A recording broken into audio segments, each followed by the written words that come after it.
Cross-selling has become such a massive buzzword in our insurance industry. But today I want to give you 8 things that you need to know and you need to adopt so that way you can cross-sell, or what I call bundle on purpose, at the highest level. Number 1 is you need to adopt a servant mindset versus a salesy mindset. One of the biggest hurdles that many agents have when it comes to cross-selling is they think, I don't want to be this salesy guy. I don't want to seem like I'm bothering my clients and putting too much on them. And newsflash, we are in sales, by the way, but the easiest way to overcome this is understanding that you want to be able to serve your clients at the highest level. And in order to do that, cross-selling is necessary. Why? Because you are protecting them at the highest level against costs that may happen in various gaps in our industry. The other thing is your why is different. So when your why is different than just commissions or profits or money, and it's about serving, it's about the people, and it's about the mission, then you'll see more people get more applications from you because you'll be able to transfer to them that you truly care about their well-being and protecting. And I call this the identity piece of the whole cross-selling equation.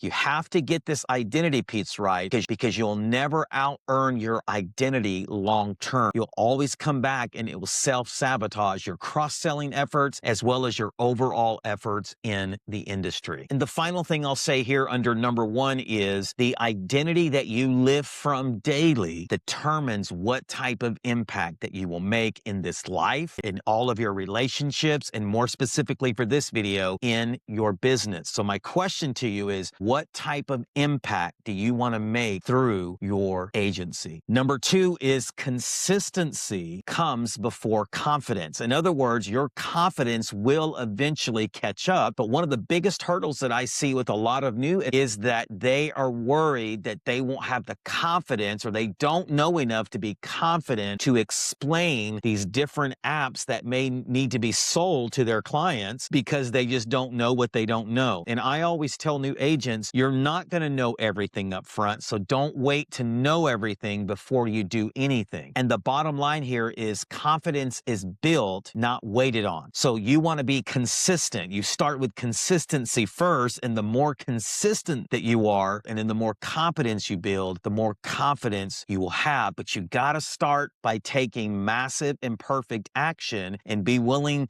to suck at it for a little while until you get better. And then you look back 3 months, 6 months, even a year back, and you go, wow, I can't believe I once was there and now I'm here. So once again, your confidence will eventually catch up. And the other thing I will say here is confidence is a byproduct of faithfulness, and favor follows it. And what I mean by that is just continue to be faithful to your system. Just continue to be faithful day in and day out. I like to say it this way: breakthrough really happens when you begin to master daily just doing the boring and the basic stuff. Everybody wants a breakthrough like yesterday, but oftentimes I've seen in my journey that breakthroughs happen when I'm willing to do the basics and boring every single day. And then I'll say this: we cannot expect to reap a harvest if we haven't sown the right seeds. So that's where consistency happens. And then a year down the road, 2 years, 3 years down the road, all of a sudden you see this big harvest in your business. So remember, start with consistency first. Number 3 is don't wing it. Make sure that you're using some system. There are several systems out there. I have one. You can go back and watch my 2 main videos on Medicare, option 1 with Medicare supplement, and then also option 2 with Medicare Advantage plan, where I go about 20 to 25 minutes and I just break down what I do in each one of those situations and scenarios. The reason you want to follow a system is because complexity is a killer of cross-selling. In other words, if you want to cross-sell at the highest level, you want to be able to be clear, because if you're not clear and you don't have a system that you've learned and something that keeps you on track, then what's going to happen is when you confuse, not only do you lose, but your client loses as well. So you want to make sure that you're using a system to stay on track and to be clear. The final thing I'll say here is speak less Medicare needs and don't TMI. A lot of times I see agents trying to oversell. They don't know when just to stop, and they keep going and going and going. And the more they TMI their clients, the more confusing it is is and the more overwhelming. And then ultimately your clients don't get the protection they need or the extra protection they need because they're so confused and you've made everything so complex and just gave them too much information in the moment. So make sure you're using some type of system or tool so that way, once again, it keeps you on track and keeps you laser focused on the mission at hand. Number 4, and I think this one is often overlooked, and that is your demographic matters. So if I'm catering to more of a lower demographic in my Medicare business, then I can't expect to cross-sell as someone who's focusing more on middle class, upper middle class, or more affluent individuals because they simply have the more money to better protect themselves and fill in those gaps when it comes to Medicare insurance. So your demo matters. And so if you're not cross-selling at a high level, then you may want to change your demo altogether, or you may just want to mix it up a little bit and get yourself in front of a higher demographic, socioeconomically that is, and that way to increase your cross-selling efforts. What I have seen in my own personal journey is dinner seminars and my webinars seem to bring a higher clientele than just grassroots marketing, food pantries, and other activities like that. So make sure that you understand who your demo is and don't be alarmed if you're not cross-selling at a higher level if you are catering in your business to more of a lower demographic. Now, let me be very clear. You want to be able to serve as many people as possible, so I don't want you to hear what I'm not saying. Everyone's valuable and everyone has meaning in the sight of God, but what I am saying is when it comes to this specific thing, cross-selling that is, you want to make sure that you're getting in front of the right demographic that can actually afford the protection that you're offering them to fill in those gaps. Number 5 is don't break the tradition. I say this in trainings that I do for agents all the time. Your clients, or your prospective clients, I should say, are used to getting multiple policies promoted to them from critical illness to cancer, heart attack, and stroke to life insurance, you name it. So why break the tradition? It's amazing to me that if they have been indoctrinated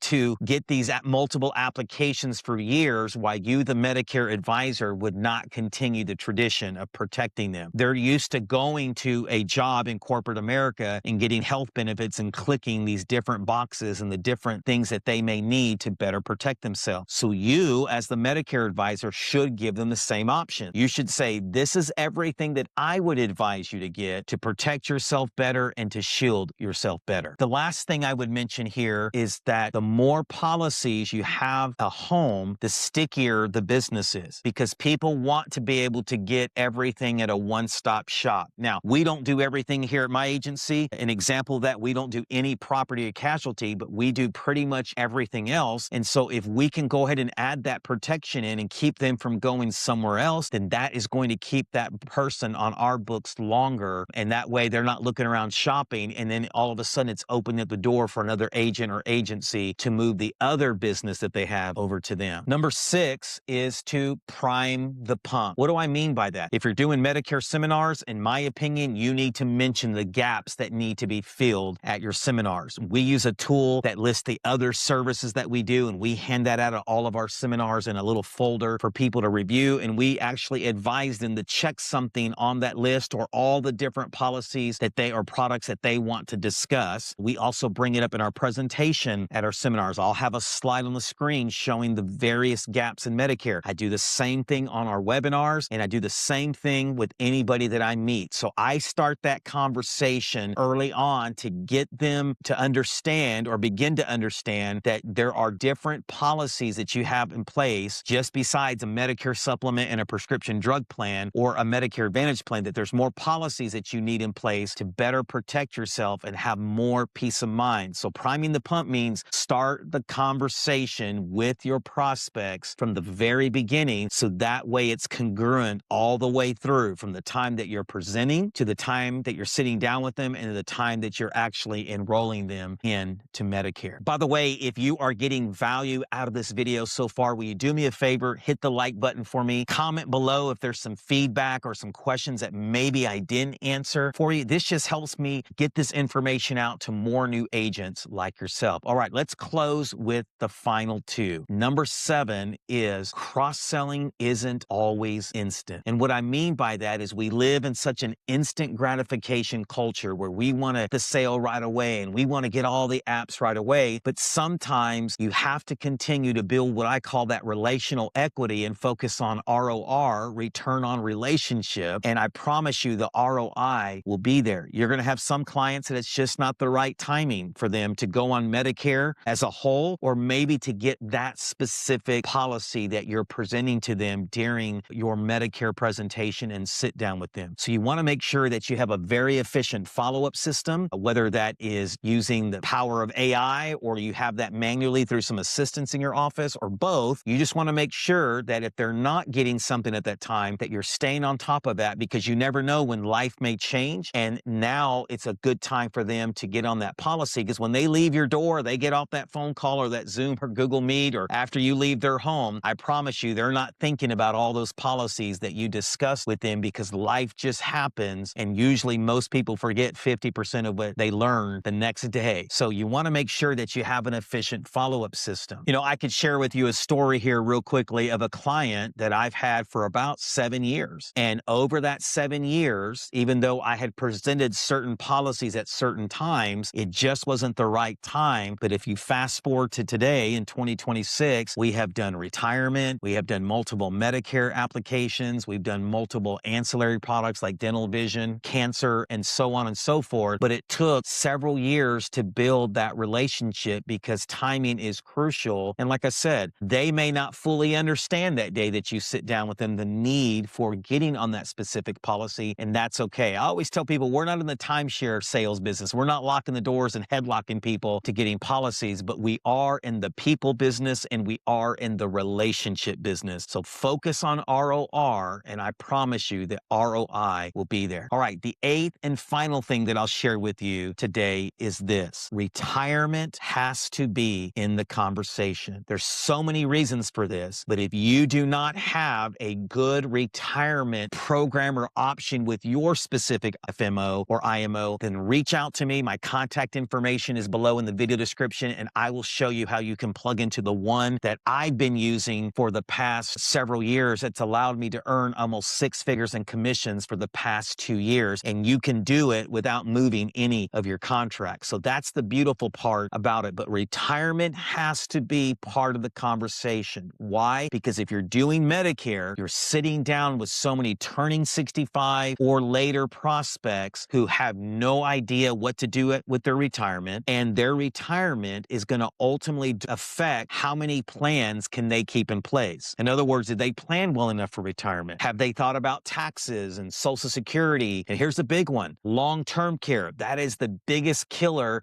of people's retirement, and most people that I sit down with have no plan in place. So long-term care, income planning, how to protect themselves against paying too many taxes, these are all things that need to be discussed to better protect them, their hard-earned money, but also protect your agency, because once again, it allows them to stay on the books longer with more applications if they have a retirement advisor or planner that's helping them save and conserve all the hard-earned money that they save for retirement. And it's just an easy transition. Now, I want to be very clear here. I'm not just talking about rolling over people's money. I hear this conversation all the time. Well, I know how to do an annuity and I know how to roll people's money over. I'm not just talking about rolling money over. I'm talking about a real strategy that it's a real conversation about people's retirement to make sure that you're serving them at the highest level and that you are protecting them. That is what we offer. That is what I have plugged into for my agency. And here's the other thing. The other thing for me is it allows me, the way that we do it in my FMO, to stay focused on what I'm good at, Medicare and under 65 health. And I have a whole retirement team that I partnered with that do the rest for me and allow me to take care of my clients. And then the final thing I'll say here is it just builds tons of credibility for your agency when you're able to walk your clients through a successful strategy for retirement. Now, I said the last thing, but this is actually the last thing, is it will also help you pay for the assistant or assistants that you need, maybe that extra platform or software that you need to be more efficient, marketing, and more. So definitely retirement has to be part of the conversation if you're going to get into cross-selling and you want to maximize that ROI. Hopefully you got value out of this video today. And if you don't have money to spend on marketing and you're just saying, hey, I just need to know a proven way to generate hot prospects for my my Medicare business, then I want you to go watch my interview with this young man who is generating 700 to 1,000 leads per month on TikTok. And you can watch that simply by going here.